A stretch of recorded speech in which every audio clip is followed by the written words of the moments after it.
दोस्तों, यह कहानी जो मैं आपको सुनाने जा रहा हूँ वह एक दर्द भरी कहानी है। एक पति पत्नी होते हैं जो अपनी जिंदगी बड़े ही शान शौकत से जी रहे थे, लेकिन उसी के परिवार वाले दोनों पति पत्नी के जीवन में इस कदर जहर घोल देते कि बिना सोचे समझे पति पत्नी एक दूसरे से अलग हो जाते हैं। लेकिन एक दिन अचानक से 9-10 साल बाद उसे अपनी पत्नी की याद आने लगती है। वह आदमी इतना बेचैन हो जाता है कि अगले दिन सुबह अपने घर से 60 किलोमीटर दूर अपने ससुराल पहुँच जाता है और जब अपनी पत्नी के बारे में पता करता है तो उसे जो सच्चाई पता लगती है उसे जानकर रोने लगता है। उसे पछतावा होने लगता है कि बिना सोचे समझे मैं क्या कर बैठा। दोस्तों, बहुत ही रोचक प्रेरणादायक कहानी है। आइए इसे ध्यान लगाकर पूरा सुनते हैं। मैं आशा करता हूं कि यह कहानी आप लोगों के दिल को जरूर छू जाएगी। अगर वीडियो अच्छी लगे तो एक लाइक कर दीजिएगा और चैनल को सब्सक्राइब करना बिल्कुल ना भूलिएगा। दोस्तों, ये घटना है बिहार के गोपालगंज जिले की, जिस व्यक्ति का नाम दिनेश होता है। 9 साल पहले दिनेश और राधिका की शादी होती है। राधिका बहुत ही सुंदर लड़की थी। कम उम्र में उसकी शादी हो गई थी। दिनेश और राधिका दोनों बहुत ही शान शौकत और प्यार भरा जीवन गुजार रहे थे, लेकिन दिनेश के परिवार वालों को यह पसंद नहीं आया। दिनेश के परिवार वाले थे वो पति और पत्नी के खुशहाल जीवन में जहर घोलने की कोशिश करने लगे। कुछ दिन ऐसा करते करते एक दिन कामयाब भी हो जाते हैं, क्योंकि दिनेश जो था वह बहुत ही सीधा साधा और पैसा कमाने वाला व्यक्ति था। पैसा कमाकर अपने परिवार में देता था और जब राधिका से उसकी शादी होती है तो राधिका अधिकतर अपने मायके में ही रहती थी, क्योंकि उसके सिवा उसके मायके में माँ बाप का कोई नहीं था। वह 2 बहनें थी। बड़ी बहन की शादी हो चुकी थी, वह अपने पति के साथ दूर बाहर रहती थी, इसीलिए माँ बाप की जिम्मेदारी उसी के कंधे पर थी और माँ बाप की वजह से वो ज़्यादा समय अपने मायके में ही रहती थी। और दिनेश भी मुंबई में रहता था। जब भी मुंबई से आता था तो ज़्यादातर अपने ससुराल में अपनी पत्नी के पास ही जाता था। राधिका पत्नी थी तो उसे कुछ पैसे दे दिया करता था कि कोई ज़रूरत होगी तो दिक्कत नहीं होगा, लेकिन यह दिनेश के परिवार वालों को पसंद नहीं था। उसके 3 भाई होते हैं। तीनों भाई की जो पत्नियां थी, इन लोगों ने सोचा कि कहीं ऐसा ना हो कि दिनेश सारा पैसा अपनी पत्नी के नाम कर दे और हमारे हाथ में कुछ न आए। इसीलिए सभी परिवार वालों ने मिलकर एक चाल चली। उसका कान भरने लगे कि तुम्हारी पत्नी हमेशा मायके में रहती है, उसका चाल चलन ठीक नहीं है, तुम पैसे देते हो, वो इधर उधर उड़ाती है, गैर मर्दों से बातें करती है।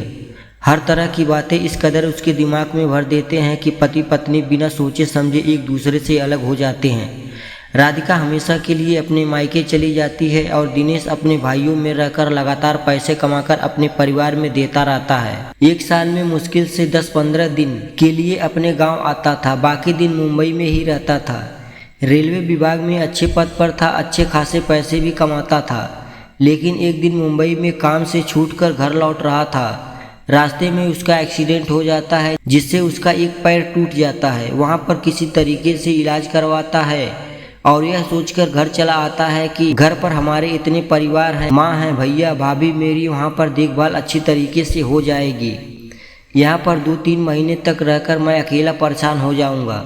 लेकिन दोस्तों, जब दिनेश घर आता है तो लगभग 6 महीने रुक जाता है और इन 6 महीनों के अंदर उसे पता चल गया कि दुनिया मतलबी है, सब पैसों के साथी हैं, पैसों के अलावा कोई रिश्ता नहीं है। उसके घर वाले कहते हैं कि यहाँ से चले जाओ मुंबई में, वहाँ पर अच्छे हॉस्पिटल हैं, अच्छी सुविधाएं हैं, वहीं पर रहते तो अच्छा होता। इस पर दिनेश कहने लगा कि हॉस्पिटल की ज़रूरत नहीं है, मैंने प्लास्टर लगवा लिया है, दवाएं रखा हूँ, दवा चल रही है, बस मुझे आराम की ज़रूरत है, टाइम टाइम से खाने पीने की ज़रूरत है, इसके अलावा कुछ नहीं चाहिए। सोचा था घर पर रहूँगा, परिवार के बीच भी रहूँगा, थोड़ा मेरा मन भी बहलता रहेगा, इसी बहाने घर पर 2-4 महीने रुक जाऊँगा, आप लोगों से मुलाकात हो जाएगी।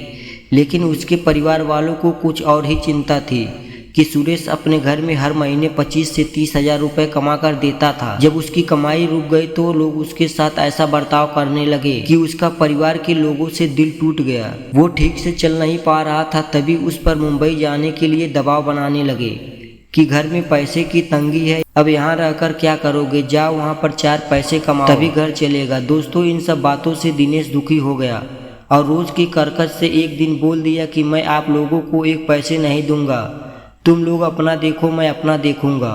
अपने रिश्तेदारों को बुलाया, घर का बंटवारा कर लिया और अपना हिस्सा लेकर अलग रहने लगा। दिनेश अच्छा खासा पैसा कमाता था तो 4-5 लाख रुपए अपने नाम जमा कर रखे थे। उसने नए घर बनवाना शुरू किया तो यह देखकर उसके परिवार वाले, पटीदार वाले जलने लगे। ताना मारने लगे, कहने लगे कि तुम्हारा तो कोई नहीं है, ना आगे है ना पीछे है, किसके लिए नया घर बनवा रहे हो। दोस्तों दिनेश इन सब चीज़ों से दुखी हो गया। एक दिन घर में दुखी होकर बैठा था, तभी उसे अपनी पत्नी की याद आने लगी और मोटरसाइकिल उठाता है वहाँ से कुछ दूर उसका ससुराल था, वहाँ पर पहुँचता है। लेकिन दोस्तों वह ससुराल 9 साल बाद गया था। वहाँ पर बहुत कुछ बदल गया था, ज़माना बदल चुका था। फिलहाल वहाँ पर एक दुकान पर बैठा चाय पिया। चाय पीने के बाद सोचता है कि अच्छा चलो अब ससुराल चलकर देखता हूँ। दोस्तों वह मुंह को गमछे से, हेलमेट से पूरी तरह ढक लेता है ताकि कोई पहचान ना पाए। बाइक पर बैठता है और बीच गांव में आता है। घर के सामने देखता है कि उसके सास और ससुर दोनों जीवित थे। ससुर जी बैठे थे और सास कुछ काम कर रही थी। वह घर से थोड़ा दूर पर खड़ा हो जाता है, उस घर को देखने लगता है। तभी उसकी सास आकर कहती है, बाबू आपको किससे मिलना है, किसके घर जाना है। दिनेश कहता है कि कहीं नहीं, बस यूं ही ऐसे ही गांव में जाना है। लेकिन दोस्तों दिनेश दरवाजे की तरफ देख रहा था कि काश राधिका निकले कि एक बार देख लूं, लेकिन उस दरवाजे से नहीं निकलती। थोड़ी देर बाद वह वापस आता है उसी दुकान पर। वहां पर आधे घंटे बैठता है, इधर उधर देखता है कि काश राधिका दिख जाए, लेकिन नहीं दिखी। उसके बाद वह दुखी मन से अपने घर के लिए वापस जाने लगता है। थोड़ी दूर गया ही था कि उसको ऐसे लगता है कि जैसे कोई आवाज़ दे रहा हो कि कहाँ जा रहे हो, मुझसे बिना मिले क्यों छोड़कर लौट रहे हो। दोस्तों वो कम स्पीड में बाइक चला रहा था। उसे महसूस होने लगा कि शायद एक बार फिर लौटकर देखते हैं, और फिर वापस आता। सोचता है चलो बगीचे में देख लेता हूँ जहाँ पर गर्मियों के दिन हम दोनों घूमने जाया करते थे। जब उस रास्ते पर जाता है तो देखता है कि बगीचे के बगल में 8-10 बकरियां चारा खा रही थी और पेड़ के नीचे अपने गोद में बकरी का बच्चा लेकर एक लड़की प्यार कर रही थी। दिनेश खुश हो जाता है, सोचता है चलो देखता हूँ, क्या पता इसमें मेरी पत्नी हो। दोस्तों जब जाकर उसके पास पहुँचता है तो बकरी के बच्चे को अपनी गोद में ले रखी थी। तो देखता है, हैरान रह जाता है, वह वही राधिका होती है। जब उसके पास बाइक रोकता है, राधिका उसे देखती है। दिनेश उसे देखता है, उसके मांग में सिंदूर है लेकिन कोई श्रृंगार नहीं है, फिर भी वही खूबसूरती झलक रही थी। उसे देखकर उसकी आंखों में आंसू आ जाते हैं। राधिका उसको देखने लगती है लेकिन मुंह ढकने के कारण पहचान नहीं पाती। सोचती है होगा कोई आया होगा किसी से मिलने। दोबारा वह बकरी के बच्चे को प्यार करने लगती है, लेकिन दिनेश को खुशी का कोई ठिकाना नहीं था। उससे बातें करने लगता है। कुछ देर बातें करते करते दोस्तों राधिका दिनेश की आवाज़ को पहचान जाती है तो उसका हृदय जोर जोर से धड़कने लगता है। उठकर खड़ी हो जाती है और कहती है कि अपना हेलमेट उतारो। तो दिनेश कहता है कि नहीं, लेकिन राधिका कई बार रिक्वेस्ट करती है तो दिनेश अपना हेलमेट निकाल देता है। जैसे वह अपना हेलमेट उतारता है तो राधिका तुरंत उसे पहचान कर उसके गले से लग जाती है और फूट फूट कर रोने लगती है। दिनेश भी उसे देखकर रोने लगता है। दोस्तों राधिका रोते हुए बोली, आप इतने दिनों तक कहाँ थे? मैं आपका रास्ता देख रही थी, मेरी आंखें तुम्हें देखने के लिए तरस रही थी। दिनेश कहता है कि राधिका मैं तुम्हें घर ले जाने आया हूँ। तो राधिका कहती है कि झूठ मत बोलो, सच सच बताओ तुम यहाँ पर कैसे आ गए।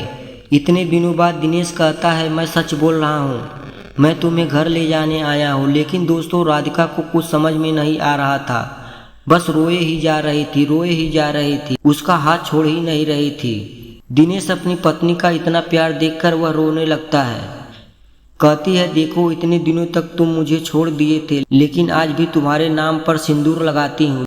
लोग कहते हैं कि क्यों लगाती हो, जब पति साथ नहीं रहता। तो कहती है कि साथ में नहीं रहता तो क्या हुआ, कहीं ना कहीं तो हैं, मैं इसीलिए लगाती हूँ और इसी बहाने आपको याद करती रहती हूँ। अभी भी आपके नाम पर अपनी ज़िंदगी काट रही हूँ। मैं बकरी पालकर अपना और अपने माता पिता की सेवा करती हूँ। तुम तो छोड़कर चले गए, बाल बच्चे वाले हो गए होंगे, आपका क्या पूछना। लेकिन देखो कैसे पागल की तरह तुमसे लिपट कर रोए जा रही हो। तो दिनेश कहता है कि मेरा इस दुनिया में तुम्हारे सिवा कोई नहीं है, मैंने भी शादी नहीं की, मैं भी अकेला ही हूँ और तुम घर चलोगी। दोस्तों राधिका घर चलने की बात सुनती है, बहुत खुश होती है, रोने लगती है। कहती है क्यों नहीं चलूँगी, मेरी आत्मा आपसे मिलने के लिए तरस रहे थे। मैंने आपको देख लिया, लेकिन मैं अपने माँ बाप को अंतिम समय में इस तरीके से छोड़कर नहीं जाऊंगी। दिनेश कहता है कि तुम्हें ही नहीं बल्कि मैं तुम्हारे माता पिता को भी साथ लेकर चलूँगा। मैं नया घर बनवा रहा हूँ, अपने घर वालों से अलग हो चुका हूँ और कुछ महीनों में घर बन जाएगा। इसके बाद अपने घर चला जाता है, अपने घर बनाता है और फिर राधिका को उसके माता पिता को बहुत ही प्रेम से अपने घर लेकर आता है। दोस्तों, जब यह अगल बगल वाले देखते हैं, उसके परिवार वाले देखते हैं, दंग रह जाते हैं। एक बार फिर उसके घर वाले उसकी ज़िंदगी में जहर घोलने की कोशिश करते हैं और कहते हैं इसको लाने की क्या ज़रूरत थी। 10-11 साल बीत गए, पता नहीं कैसी रही, कहाँ कहाँ घूमी, इसको लाने की क्या ज़रूरत। हमसे कहते हम तुम्हारी नई शादी करवा देते। लेकिन दोस्तों, दिनेश अपने परिवार वालों की चालाकी समझ गया था। सोचता है और कहता है तुम लोग हमारे खुशहाल जीवन में जहर घोल दिए थे, यहाँ से चले जाओ, मेरे दरवाजे पर दिखाई मत देना। दोस्तों, लोग समझ चुके थे कि अब हमारी दाल गलने वाली नहीं है। दोस्तों, उसके बाद सब कुछ भुलाकर राधिका और दिनेश दोनों एक नई जिंदगी शुरू करते हैं।